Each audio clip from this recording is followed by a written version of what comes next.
آج کے مسلمان کو اور ہر انسان کو وہ بنیادی ضرورت جس کی اس کو پریشانی بھی ہے، ٹینشن بھی رہتی ہے، جس کی وجہ سے انسان گناہ، معصیت، حرام اور اللہ کی نافرمانی کے اندر ملوث بھی ہو جاتا ہے، وہ ہے رزق کی ٹینشن۔ اور اگر ہم رزق کے مفہوم کو اور اس کے اندر برکات اور جو برکتیں ہیں اس کے مفہوم کو تھوڑا وسیع جاننے کی کوشش کریں تو انسان کی زندگی کی ہر ضرورت ہی اس کا رزق ہی بنتی ہے، چاہے وہ اولاد ہو، چاہے وہ مال ہو، چاہے وہ کھانے پینے کی اشیاء ہو، چاہے وہ سکون ہو، اللہ کی طرف سے یہ سب کچھ ہی رزق ہے۔ ان سب میں ایک تصور تو یہ ہے کہ انسان کی جتنی ضرورت ہے اس کو اللہ تعالیٰ یہ فراہم کرتے ہیں، اور دوسرا ایک اعلیٰ تصور ہے کہ اگر انسان کے پاس حصی اشیاء اور بنیادی ضرورتیں کم بھی ہوں تو اللہ تعالیٰ اس میں برکت ڈال دیتا ہے، جس کا مطلب ہے جو کم ہے وہ انسان کے لیے کفایت کر جاتا ہے۔ ایک زمانہ تھا جب مسلمانوں نے کم ریسورسز کے ساتھ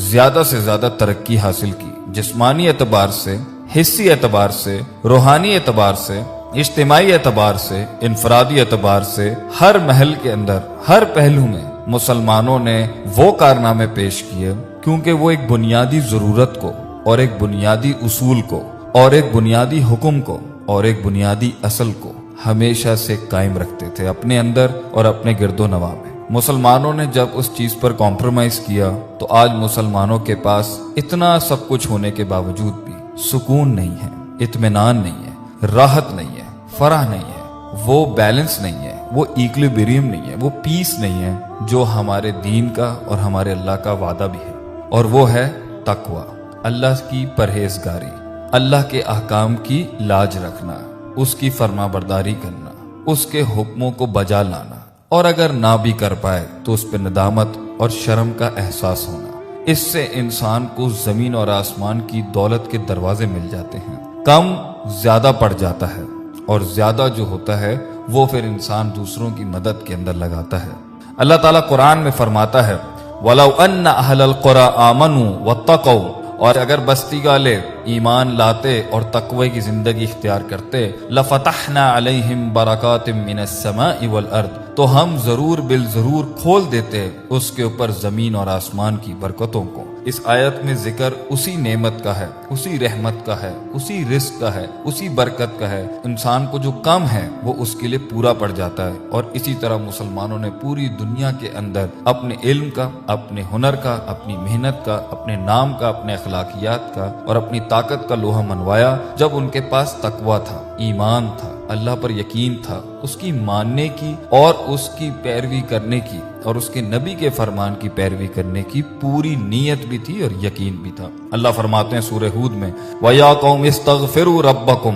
اے میری قوم اگر تم نے استغفار کیا، ثُمَّ تُوبُوا إِلَيْهِ، اور پھر تم توبہ کے مستقل پروسیس میں اگر ہمیشہ مشغول رہے کہ تمہیں اپنے گناہوں پہ ندامت رہی، دل میں احساس ہوا، اس چیز کا ڈر تھا کہ میں نے اللہ کی شان میں یا اللہ کے عرش کے نیچے اس کی نامانی، اگر یہ ندامت، یہ احساس تمہارے اندر تھا تو اللہ فرماتا ہے یرسل السماء علیکم مدرارا، ہم تمہارے اوپر ایسی بارش اور ایسے بادل جو پانی اور بارش سے بھرے ہوئے تھے، موسلادھار بارش سے بھرے بھیجتے کہ تمہارے ہاں خوشحالی ہی خوشحالی، ہریالی ہی ہریالی، ایگریکلچر ہی ایگریکلچر، پانی کی فراوانی، رزق کی فراوانی تمہاری اس توبہ اور استغفار کے تحت ہم بڑھا دیتے۔ وَيَزِدْكُمْ قُوَّةً إِلَىٰ قُوَّتِكُمْ، اور ہم تمہاری قوت کو مزید بڑھاتے اور بڑھاتے، تمہاری طاقت کا ہر وہ ایسپیکٹ جسے تم سمجھ سکتے ہو، ہر ڈیمنشن میں، ہر ڈومین میں ہم تمہیں طاقتور کرتے۔ وَلَا تَتَوَلَّوْا مُجْرِمِينَ، اور نہ پھر جانا تم اس حالت میں کہ تم